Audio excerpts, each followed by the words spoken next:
नमस्कार, जय हिंद दोस्तों। आप सभी का स्वागत है। उम्मीद करता हूँ आप लोग अच्छे होंगे। तो चलिए शुरू करते हैं। कल हम लोग भाषा के बारे में समझा था, तो चलिए अब आज उसके आगे बोली के बारे में समझते हैं। तो बोली बोली किसे कहते हैं? देखिए, भाषा और बोली में ज़्यादा अंतर तो है नहीं, इसीलिए हम आपको बोली की कोई परिभाषा नहीं बता रहे हैं। बस ये बता रहे हैं कि जो सीमित क्षेत्रों में कम लोगों द्वारा बोली जाने वाली भाषा होती है, उसे हम क्या कहते हैं?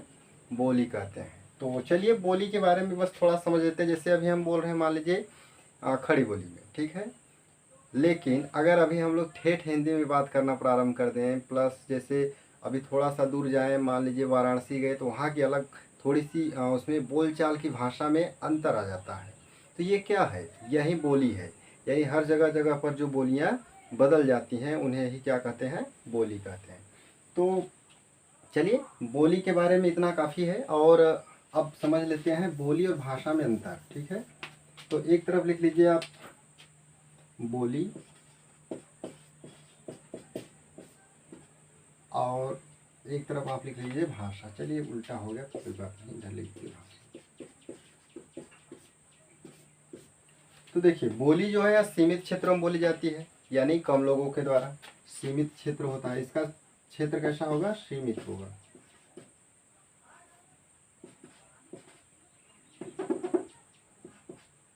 सीमित, ठीक है। और इसका क्षेत्र क्या होगा? विस्तृत होगा। क्या होगा? विस्तृत, ठीक है।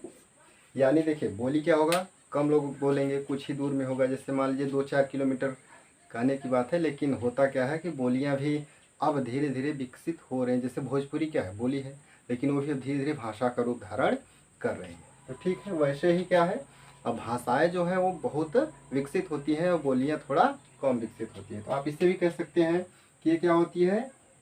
कम विकसित, कम विकसित। और भाषा में आप कह सकते हैं एकदम विकसित, यानी कि ज़्यादा विकसित, आप ऐसे कह सकते हैं, ठीक है। तो ये हो गया दो अंतर। और तीसरा, अब जैसे ये विकसित है और ये कम विकसित है, तो इसमें क्या होगा? साहित्य की रचना नहीं होगी। साहित्य नहीं लिखा जाएगा, क्योंकि बोलियां में जो बोलियां होती हैं उसमें साहित्य नहीं रचा जाता है, और वहीं इसमें साहित्य रचा जाता है, ठीक है। साहित्य की रचना होती है। चलिए, रचना है, इसमें साहित्य की रचना नहीं होती, यानी जो बोली है उसमें साहित्य की रचना नहीं होगी, और जो भाषा है उसमें साहित्य की रचना होती है। जैसे खड़ी बोली है, इसमें साहित्य रचा जाता है। और ठेठ हिंदी है, जैसे कि हम लोग बात करते हैं घर पर, का हो, कहाँ जात है, इस टाइप की जो भाषा है इसमें साहित्य नहीं रचा जाता है, ठीक है।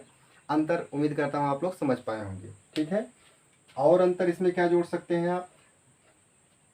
तो बहुत सारे अंतर हैं, आप उन्हें समझ सकते हैं। तो समझने के लिए इतना काफ़ी रहेगा कि जो विकसित भाषा है, सीमित क्षेत्रों में नहीं बोली जाती है, जिसमें साहित्य की रचना होती है, ये सब क्या कहलाएगा? भाषा। और वहीं जिसका क्षेत्र सीमित है, कम लोगों द्वारा बोली जाती है, और जिसमें साहित्य की रचना नहीं होती है, वो क्या कहलाएगी? बोली। तो उम्मीद करता हूँ आप लोग अंतर समझ पाए होंगे। तो चलिए अब आगे समझते हैं लिपि के बारे में।